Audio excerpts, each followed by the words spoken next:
ఈ రోజు నాకు ముక్కలు కుడికంట్లో వెళ్ళాయి. అయితే అప్పటికి ఫస్ట్ ఎయిడ్ చేశారు. అయితే అప్పటికి ఇబ్బంది 15 days తర్వాత క్రమంగా కుడికన్ను యొక్క కంటి చూపు దెబ్బతింది. హైదరాబాద్ నుండి మెహదీపట్నం నుండి సరోజినీదేవి హాస్పిటల్ తీసుకెళ్లారు. ఇక్కడ స్కూల్ వాళ్ళు తీసుకెళ్లారు అన్నమాట. అయితే అక్కడ వాళ్ళు అన్నారు కుడి కన్నుల యొక్క రక్తనాళాలు చిట్లు పగిలాయి, అది ఎడమ కన్ను కూడా దెబ్బతినడానికి అవకాశం ఉంది, మీరు ఎల్వి ప్రసాద్ ఐ హాస్పిటల్కి వెళ్ళమని చెప్పారు అన్నమాట. ఎల్వి ప్రసాద్ ఐ హాస్పిటల్కి వెళ్ళాను. వాళ్ళు ఎక్కడ తగ్గే అవకాశం లేదండి, మద్రాసులో శంకర్ హాస్పిటల్ ఉంది, అక్కడ మీకు సరైన చికిత్స దొరుకుతుంది అన్నమాట. మద్రాసు శంకర్ హాస్పిటల్కి వెళ్ళాను అన్నమాట. మద్రాసు శంకర్ హాస్పిటల్లో వాళ్ళు అన్నారు లక్షణాలు తీసుకురండి, ఒక 15-20 days తర్వాత ఆపరేషన్ చేస్తాం మేము అన్నారు.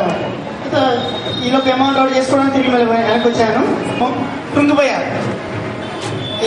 నేను ఉండేది టీచింగ్ ఫీల్డ్లో ఏదో ఐ అనేది ప్రధానమైన భాగం. అది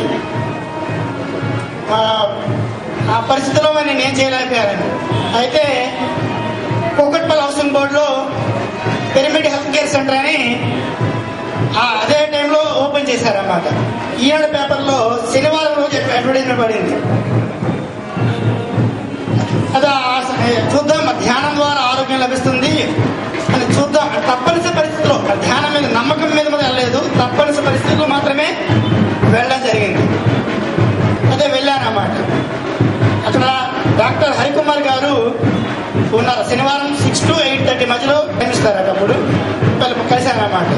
అయితే ఆయన అన్నారు, సార్ నా ధ్యానం మీద నమ్మకం లేదు, కాకపోతే చూద్దామని వచ్చాను నేను. అయితే అంతమంది అన్నారు కదా చూద్దామని. అయితే అతను మీరేమి దేన్ని కూడా మీరు నమ్మొద్దండి, మీ అనుభవం ద్వారానే నమ్మండి. అయితే అట్లా అన్నారు. అయితే 40 రోజుల పాటు మీరు రోజుకి 4 గంటల సేపు ధ్యానం చేయాలండి, శ్వాస మీద ధ్యాస చేయగలరు. అట్లానే నేను చేస్తానన్నారు. అప్పటికి మాంసాహారం అలవాట్లేదు, చేపలు మాత్రం తినేవాడిని. అంటే మా కులంలో చేపలు కూడా శాకాహారంగా భావిస్తారు. అయితే మీ అతను 40 రోజుల పాటు మాత్రం చేపలు మానేసేయండి, తర్వాత మీ ఇష్టం అన్నారన్నమాట.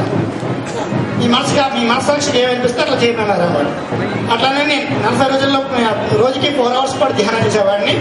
ఈలోపు నాకు మద్రాసు శంకర్ హాస్పిటల్ నుంచి నాకు కొంచెం మెడిసిన్స్ వాడడం తగ్గిపోతున్నారన్నమాట. నిజంగా మాత్రం మెడిటేషన్ టైంలో 4-5 రోజులు మాత్రమే మెడిసిన్స్ వాడాను. తర్వాత నా అనుభవం తెలిసిపోతుంది కదా, క్రమంగా కళ్ళు చూపు పెరగడం అన్నమాట. తర్వాత మెడిసిన్స్ కూడా వాడలేదు, అది ఆటోమేటిక్గా నయం అయిపోయింది.